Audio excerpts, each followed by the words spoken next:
The cemetery was supposed to be empty at sunrise, just wet grass and wind scraping through bare branches. But when rugged, road-worn biker Levi Brooks stepped toward his sister's grave, he froze. A little girl sat in the mud beside the headstone, shoulders shaking, small fists pressed to her eyes. She didn't notice him until she whispered something so quiet, so broken, it cracked him open. "I'm sorry I tried to save her." Before we start the story, tell us wherever you're watching from. Tell us in the comments what touched you most in this story. Levi wasn't the type to scare easily.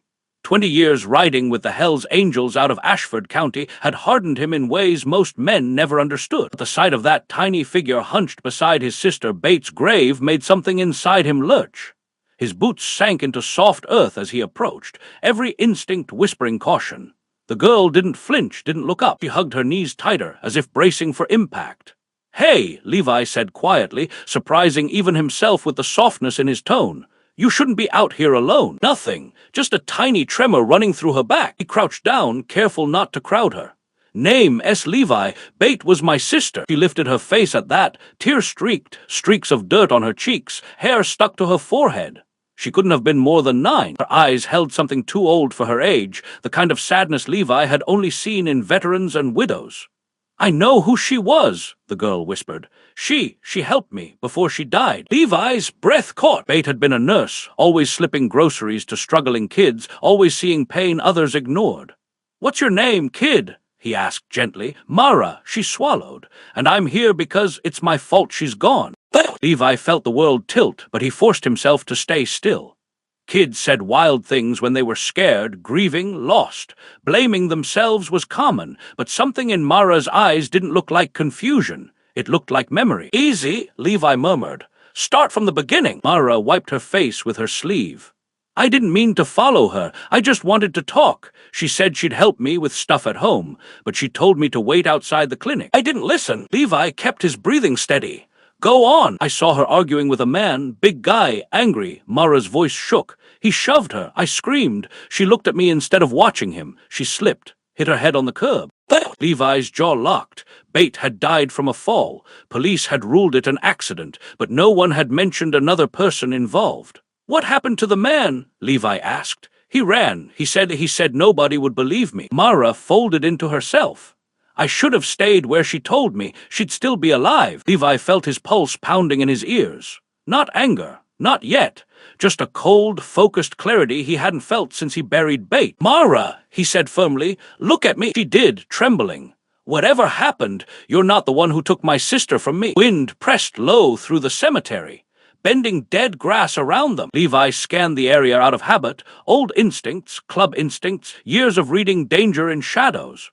The girl sitting across from him wasn't dangerous. She was worn thin, like someone who hadn't slept in days. "How long have you been carrying this?" he asked. "Since the funeral," she whispered.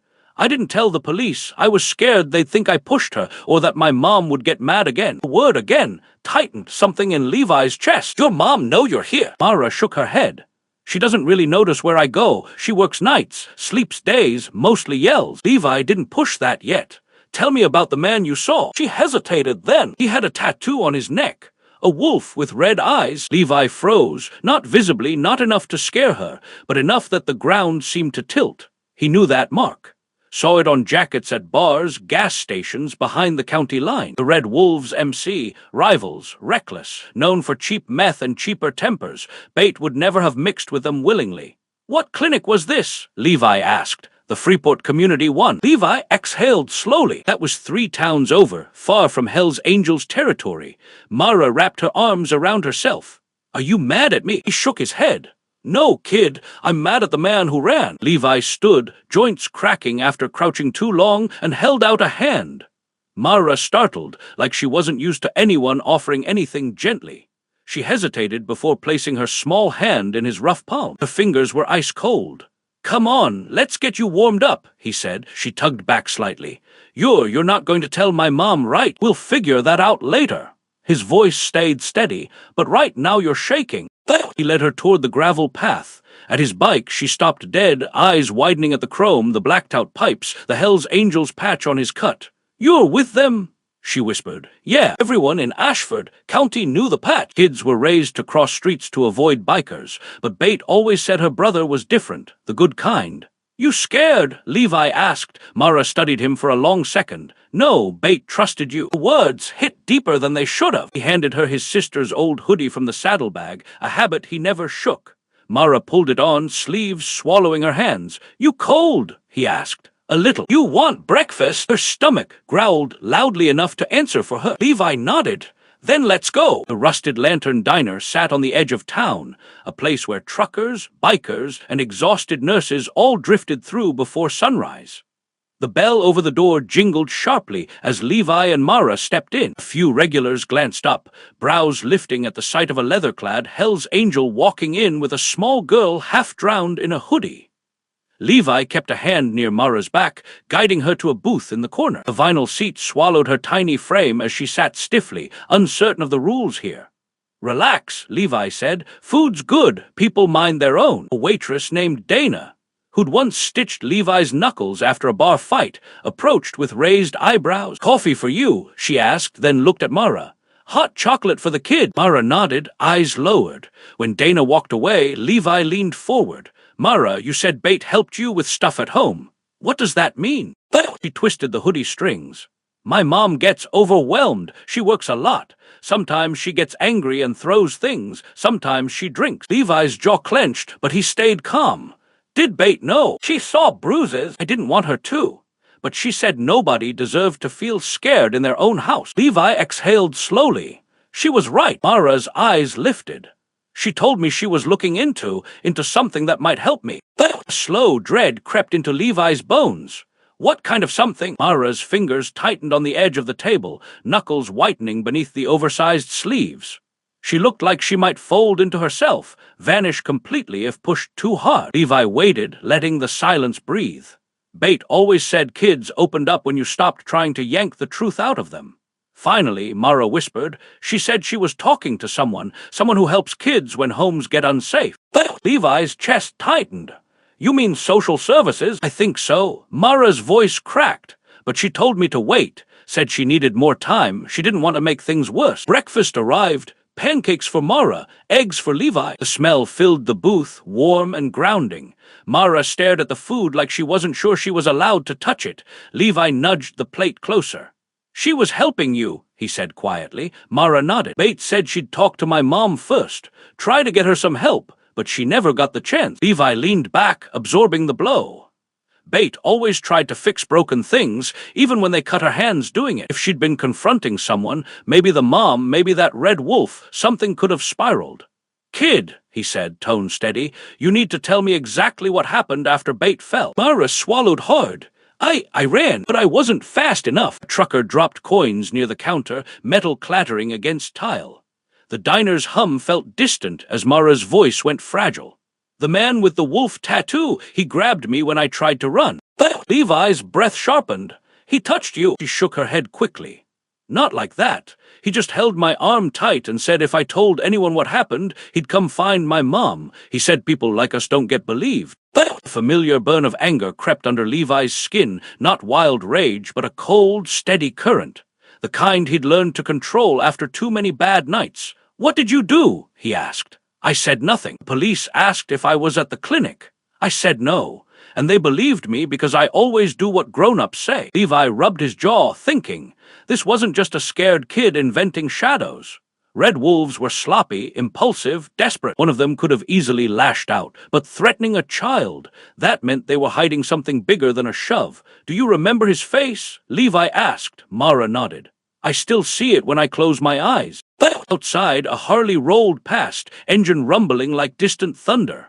All right, Levi said quietly. We're going to figure this out. The rest of breakfast passed in tense silence. Mara ate like someone who didn't get to slow down often, fast at first, then cautiously, as if waiting for the meal to be snatched away.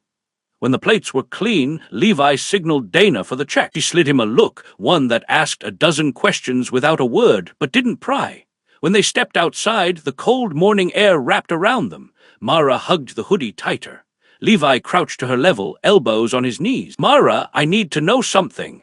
Do you feel safe at home? She hesitated long enough to answer the question without speaking. Levi nodded once. He understood too well. You got anyone else? Relatives? Neighbors you trust? No! A tiny shake of the head. Just bait, she said. She said she wasn't going to let me fall through the cracks. Levi swallowed the lump in his throat. Bait always saw the invisible kids, the forgotten ones. All right, he said. Then, until we figure things out, you're sticking with me. Mara blinked, startled. But you don't even know me. I know enough. His voice softened. And you shouldn't be alone. She sniffed. What about my mom? We're not ignoring her, Levi said gently. But I need to see things for myself first. Mara's eyes flickered with something like relief. Come on, Levi said, rising. Let's go talk to her. Mara lived in a tired, sagging apartment complex on the south edge of town, where the paint peeled in strips and the stair rails rattled when you touched them. Levi parked the Harley and scanned the lot, empty beer cans near the dumpster, 2 broken bikes on the grass, a neighbor shouting at someone inside. Mara led him up the stairs, hesitating before unlocking the door. Inside, the air smelled like stale cigarettes and something sour beneath it. The living room was cluttered, not dirty, but overwhelmed. A woman lay asleep on the couch, an empty bottle on the coffee table. Dark circles carved shadows under her eyes. She stirred when Levi stepped inside. What the, Mara, who's this? Her voice was groggy but sharp. Mara flinched. Levi kept his tone measured. Name, S. Levi Brooks. Bait, my sister, helped Mara. Something flickered in the woman's expression, recognition, guilt, grief. She sat up straighter, rubbing her temples. I know who you are. Bait talked about you once. Levi nodded. Can we talk? Mara's mom glanced around the room, suddenly ashamed of the mess. Not a good time. It wasn't for Bait either, Levi said quietly, but she stepped in anyway. The woman's eyes filled. I didn't want her to. The woman, Carla, pulled her blanket tighter around her shoulders, avoiding eye contact.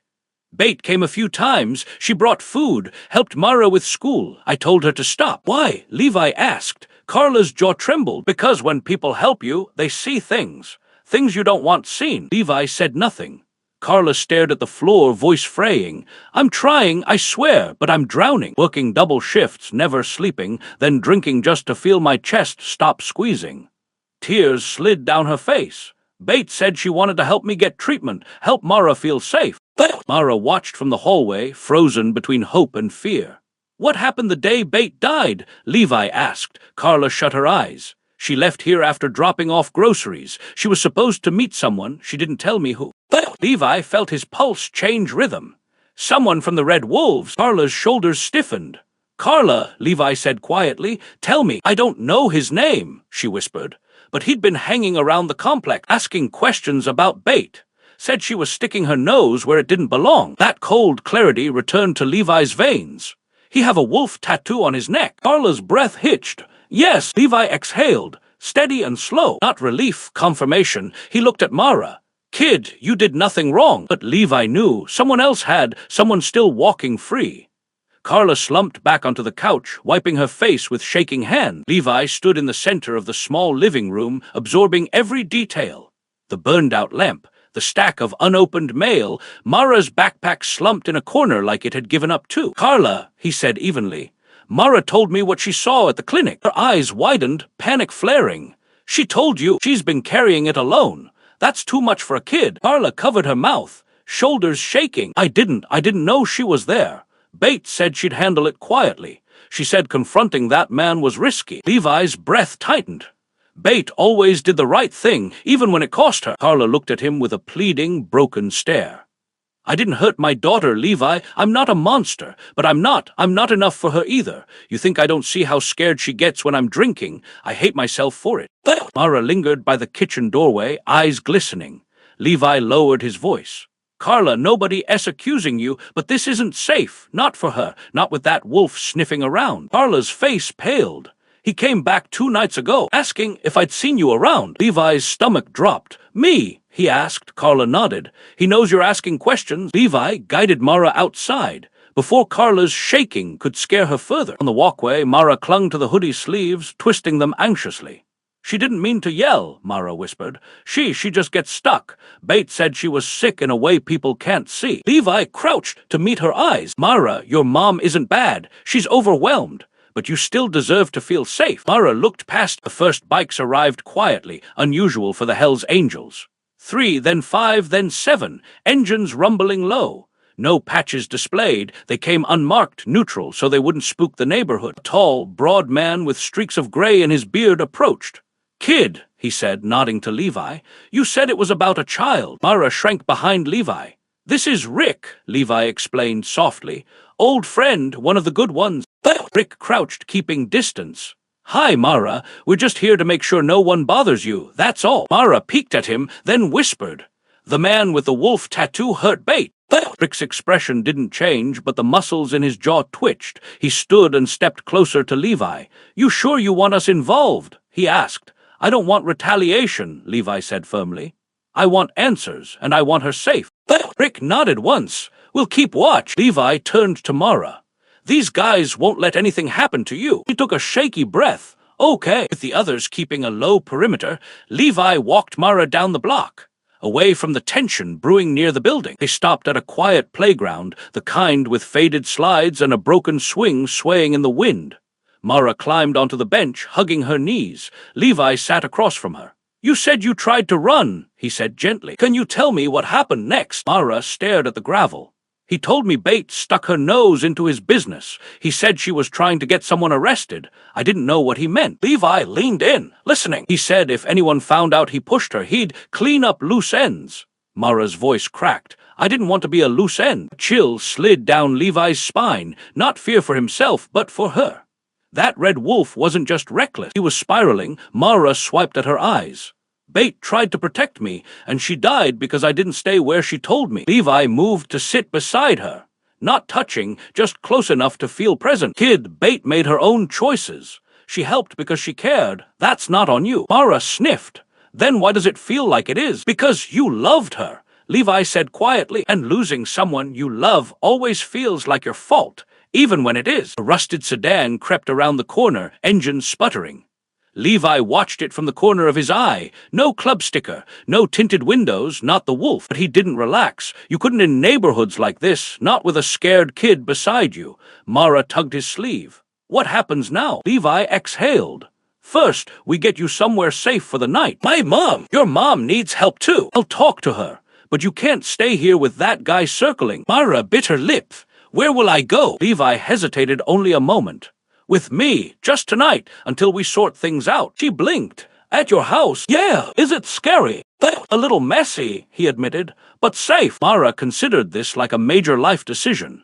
"Okay, but only if Bait would think it's okay." Levi looked away, jaw tight. "Bait would want you protected. That's all I'm doing." The sedan looped back around the block, slower this time. Rick's voice crackled over Levi's phone. "Brooks, you seeing this? That's the third pass." "Yeah," Levi murmured. Mara looked up, frightened. Levi rose, offering his hand. "Time to go, kid."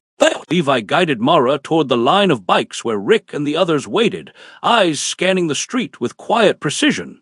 The sedan had vanished, but the tension it left behind clung to the air. Mara gripped Levi's hand tightly, her small fingers cold through the fabric. Rick stepped closer. "We'll run sweep along your route, no tails." Levi nodded. "Appreciate it." He lifted Mara onto the Harley, securing her with the spare jacket. She leaned into him, trembling less now, trusting his steadiness. As the bikes rolled out, engines humming low, Levi felt something shift inside him. Not rage, not even grief, but responsibility. Protecting this kid wasn't optional anymore. Halfway down the block, Mara whispered, "Levi, did Bait ever get scared?" He hesitated, then said, "Yeah, but she did the right thing anyway." Mara rested her head against his back. "I want to be brave like her." Levi's house sat on the outskirts of town, a small one-story place with peeling paint and a porch Bait used to tease him about repairing. He carried Mara's backpack inside, flicking on the light. The silence felt heavy but safe. Mara wandered the living room slowly, noticing the photos, Bait laughing with Levi at a barbecue, Bait holding a rescued stray dog, Bait in scrubs smiling tiredly. Mara touched one frame gently. "She loved you a lot," she whispered. Levi swallowed hard. "Yeah, more than I deserved." Mara turned to him. "Do you miss her every day? Every single one?" She nodded as if that matched something inside her. Levi made cocoa while Rick's men kept watch outside. Mara curled into the couch, shoulders finally lowering. "Levi, if that man comes back, will he hurt my mom?" Levi sat beside her. Not if I can help it. She needs support, not fear. Later that evening, Carla called. Levi stepped onto the porch to answer. Her voice trembled. That man, he came to the door after you left, asked if I'd seen Mara. Levi's grip tightened on the railing. Did he touch you? No, but he looked around like he owned the place. Carla sniffed. I'm scared, Levi. He kept his voice steady. Mara's with me, she's safe. Silence, then a broken whisper. I never wanted her to be afraid of home. Levi exhaled through his nose. You're overwhelmed, not evil, but you need help, counseling, rehab, something to steady you. Carla didn't argue. If I do, can Mara still see me? Yeah, we do this right. When he returned inside, Mara looked up instantly. Was that my mom? He nodded. She wants to get better. Mara's relief was small but real. Can I see her soon? Soon, Levi promised. Next morning, Rick arrived early. Found your wolf, he said quietly. Name's Cal Morton, low-level runner for the Red Wolves, been stirring trouble for months. Levi's jaw tightened. He threatened a kid. That crosses every line. Rick nodded. Club wants to handle it. Levi shook his head. No violence. We confront him clean. He talks or I go to the sheriff. Rick smirked. You're getting soft. No, Levi said, just smarter. They found Cal behind a convenience store, chain-smoking, jittery. When Levi approached, Cal paled. I didn't kill her, he blurted. She slipped. I panicked. Levi stepped closer. You threatened a child to hide your cowardice. Cal's shoulders sagged. I'll talk. I'll tell the cops everything. That was all Levi needed. Back at the house, Mara waited anxiously. Is he gone? Levi crouched beside her. He won't bother you again, and he's telling the truth now. 2 weeks later, Levi sat beside Mara and Carla in a small counseling office. Carla looked healthier, tired, but clearer. Mara held both their hands, a small anchor between two people trying to rebuild. The sheriff confirmed Cal Morton's statement, ruling Bates' death accidental, but acknowledging the intimidation that followed. For the first time, the weight began to lift. Outside, Mara tugged Levi's sleeve. Can we visit Bate today?